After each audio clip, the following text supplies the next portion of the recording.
On pourrait dire que c'est un livre critique et c'est même une satire de l'humanité.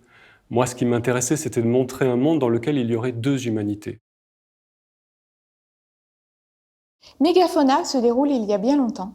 On a vraiment l'impression, quand on commence l'histoire, qu'on est très très loin finalement de notre époque. Donc, mon livre est une bande dessinée qui raconte un monde imaginaire qui se déroule au Moyen Âge, dans lequel Néandertal aurait survécu et cohabite avec Sapiens.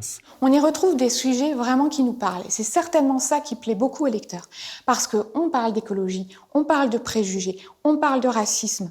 Au fur et à mesure, on se rend compte que voilà, c'est le reflet, c'est le miroir de notre époque. Le vocabulaire que j'emploie dans Mégafauna, c'est un vocabulaire imaginaire en grande partie. Par exemple, un des personnages principaux s'appelle Gasgar, c'est une princesse nord, une princesse néandertale.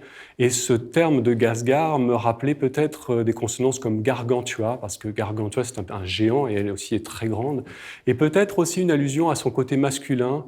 Gasgar est un peu un gars, GARS, c'est un peu un personnage féminin mais avec tous les attributs que l'on peut trouver chez les êtres humains masculins. C'est plutôt une bande dessinée conseillée pour les adultes, mais de par les sujets abordés, elle peut très bien convenir à partir de 14 ans. On se rend très vite compte que finalement, l'autre n'est pas un ennemi et que la richesse est dans la diversité.